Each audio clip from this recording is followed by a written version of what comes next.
مومنین میں سے کچھ ہمت والے لوگ ہیں. ہاں، ہر مومن باہمت نہیں ہے. یاد رہے کہ ہر انسان مسلمان نہیں ہے، اور ہر مسلمان مومن نہیں ہے، اور ہر مومن متقی نہیں ہے، اور ہر متقی امام المتقین نہیں ہے. یہ کیفیات بڑھتی چلی جائیں گی. لہٰذا یہ جو کچھ کی بات ہو رہی ہے نا، من المؤمنین رجال صدقوا ما عاہدوا اللہ علیہ، مومنین میں سے کچھ ہمت والے ہیں جو اپنے اللہ سے کیے ہوئے عہد کو پورا کرتے ہیں. ان کا معاملہ اللہ کے ساتھ زیادہ ڈائریکٹ ہوتا ہے. جی، ہم میں سے اگر کوئی کہے کہ میں ڈائریکٹ اللہ سے بات کر سکتا ہوں، تو میں تو پہلے اسے یہ کہتا ہوں تم اپنا چہرہ ذرا آئینے میں جا کے دیکھو. تمہاری حیثیت بھی ہے کہ تم ڈائریکٹ اللہ سے بات کرو. جو کسی فرشتے کے واسطے کے محتاج نہ ہو، جو کسی، ہمارا تو مسئلہ یہ ہے کہ ہمیں تو لینے بھی فرشتہ آئے گا، ہم تو اللہ کے پاس خود بھی اپنی مرضی سے نہیں جائیں گے.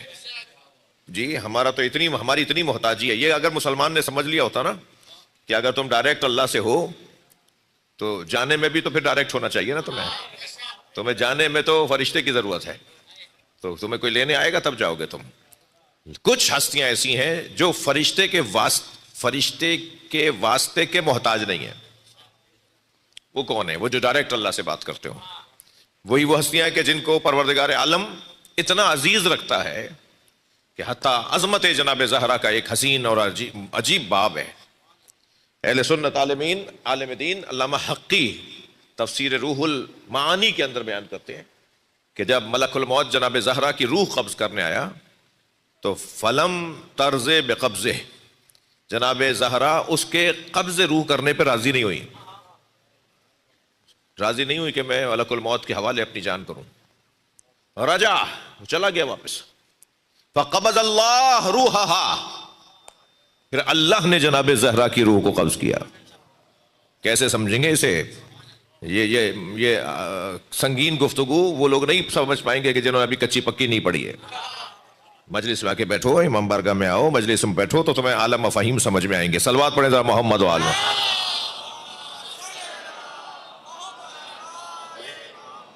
یہ جو مفاہیم ہے نا، یہ سادہ اور عام مفاہیم نہیں ہے.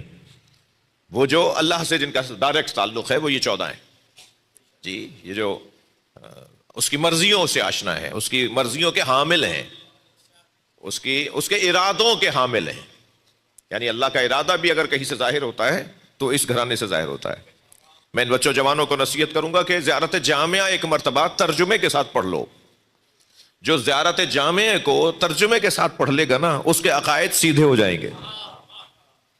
جی، زیارت جامعہ امام علی نقی نے ائمہ اہل بیت کے فضائل پر مشتمل سلام کرتے ہوئے فضائل پڑھے ہیں. اللہ کی مرضیوں کو، اب ترجمہ درست ہی ہوگا، جو خریدتے ہیں اللہ کی مرضیوں کو، ابتغاء مرضات اللہ، جو خریدتے ہیں اللہ کی مرضیوں کو اپنی جانوں کے بدلے میں. یعنی وہ ان کا مطلب ہے اللہ سے مرضیاں لینا. اور اللہ سے مرضیاں لینے کے لیے کچھ لوگ ایسے ہیں کہ جو اپنی جان کو اللہ کے حوالے کر دیتے ہیں، اللہ کے ہاتھوں بیچ دیتے ہیں. یعنی میں اگر یہاں لفظ یوں کہوں کہ یہ کون وہ لوگ ہیں کہ جن سے اللہ خرید لیتا ہے، اور خریدنے کے لیے بھی جو اللہ خریدتا ہے ان کو خود کو خریدتا ہے. جی، ان کو خود کو خریدتا ہے. یہ کون لوگ ہیں؟ جو لوگ معاملہ ہی اللہ کے ساتھ کرتے ہوں، جو لوگ سودا ہی اللہ کے ساتھ کرتے ہوں، وہ کسی کی بیعت کیا کریں گے؟ بھائی صلوات پڑھیں محمد و آل محمد.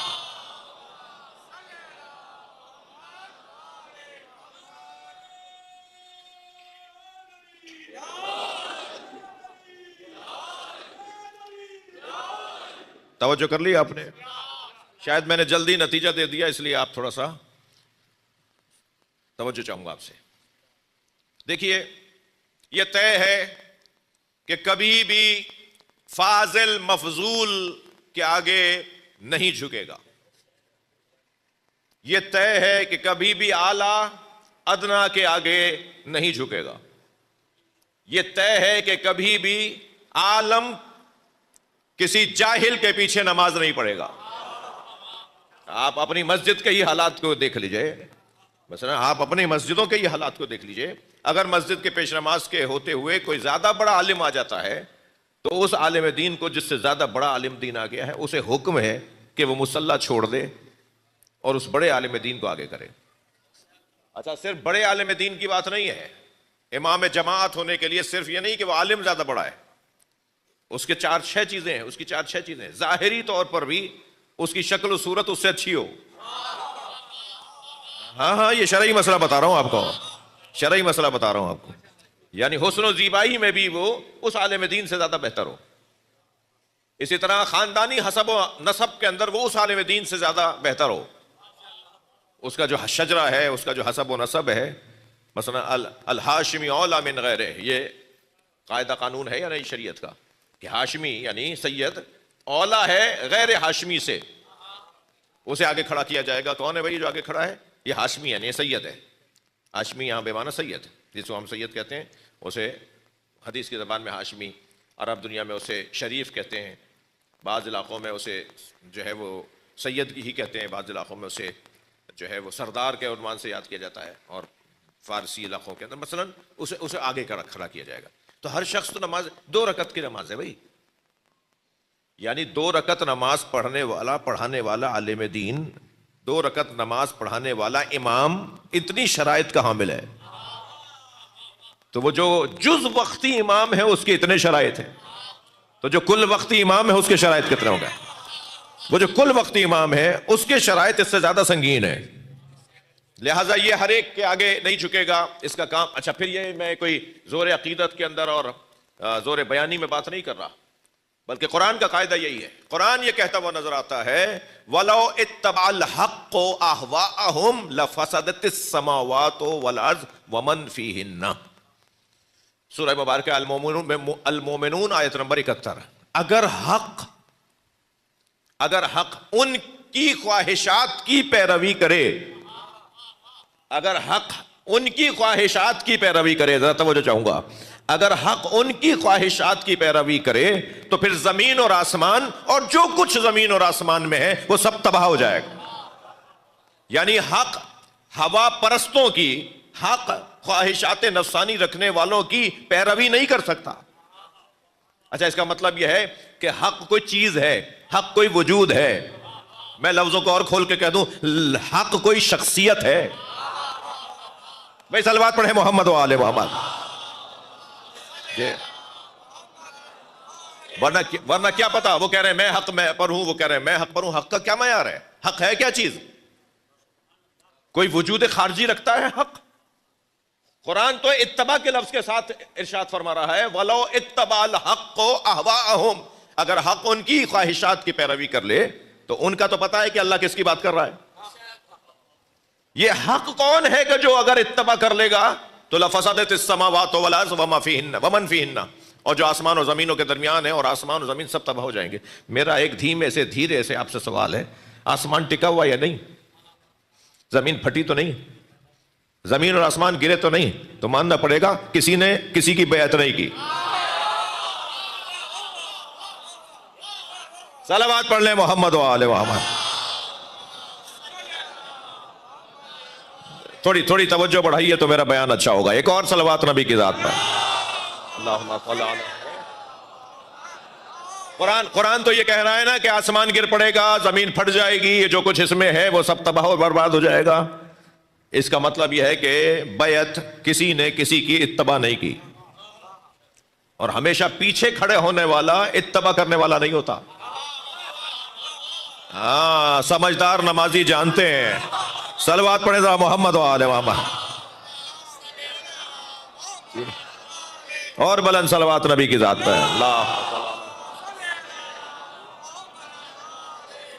اب میرا ایک جگہ تو میری ذمہ داری بنتی ہے, اس ممبر کی ذمہ داری بنتی ہے کہ میں اپنے عقائد کی ترجمانی کروں, میں اپنے عقائد کو قرآن اور حدیث سے اپنے ان کم سن اور اپنے نوجوان اور اپنے ہم سن اپنے بزرگوں کے سامنے دہراؤں.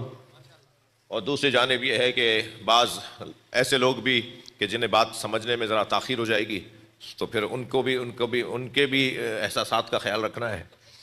اور مجلس کیونکہ عمومی ہے, بات بھی پہنچانی ہے اور برا بھی نہ لگے. یہ دعا کریں میرے لیے کہ اللہ مجھے توفیق عطا فرمائے کہ میں اپنی بات کرنے سے ہاتھ نہ اٹھاؤں اور کسی کی دل آزاری بھی نہ کروں. اس کے لیے ہنر چاہیے. ایک صلوات اور پڑھیں ذرا محمد وآل.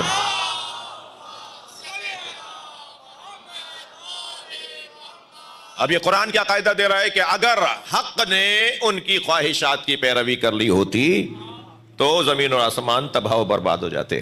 حق کبھی بھی خواہشات کی پیروی نہیں کرے گا. حق کبھی بھی خواہشات کی پیروی نہیں کرے گا. توجہ چاہوں گا, حق کبھی بھی خواہشات کی پیروی نہیں کرے گا. کسی صاحب نے حضرت ابن عباس سے کہا, اور یہ کہا کہ ہم نے علی کو خلافت اس لیے نہیں دی. تھکے ہوئے تو نہیں آپ تھوڑی سی توجہ بڑھائیے, مجھے اشاروں میں ہی رہنے دیجئے. کسی نے حضرت ابن عباس سے کہا کہ ہم نے علی کو خلافت اس لیے نہیں دی کہ لوگ نہیں چاہتے کہ ایک ہی گھر میں نبوت بھی ہو اور ایک ہی گھر میں امامت اور خلافت بھی ہو. تو مجھے بتائیے یہ ہوائے نفسانی کی پیروی نہیں ہوگی اگر اس بات کو مان لیا جائے؟ یہ کون سے کسوٹی اور پیمانہ ہے, یہ کون سا قاعدہ اور قانون ہے کہ ایک گھر میں کیونکہ نبوت آ گئی ہے تو اس گھر کے اندر امامت نہیں آئے گی؟ اللہ تو جانتا تھا نا کہ یہ بھی سوچا جائے گا, تو پروردگار عالم نے حضرت ابراہیم کے ساتھ 2 آیتوں کو جوڑ دیا ہے. ارشاد ہوا وَجَعَلْنَا فِي ذُرِّيَّتِهِ النَّبُوَّةَ, ہم نے ابراہیم کی اولاد میں نبوت کو رکھا. ہم نے ابراہیم کی اولاد میں نبوت کو رکھا. یہ آیت نازل ہونے کے بعد پھر پروردگار عالم نے سورہ بقرہ میں ارشاد فرمایا وَإِذِ ابْتَلَىٰ إِبْرَاهِيمَ رَبُّهُ بِكَلِمَاتٍ فَأَتَمَّهُنَّ وَقَالَ إِنِّي جَاعِلٌ فِي الْأَرْضِ قَالَ إِنِّي جَاعِلُكَ لِلنَّاسِ إِمَامًا قَالَ وَمِن ذُرِّيَّتِي, یعنی ہم نے نبوت بھی ابراہیم کے گھر میں رکھی اور امامت بھی ابراہیم کے گھر میں رکھی. صلوات پڑھیں محمد و آل محمد. ایک گھر میں نبوت اور امامت جب اللہ نے رکھ دی تو امت کا سوچنا کوئی سوچنا نہیں ہے.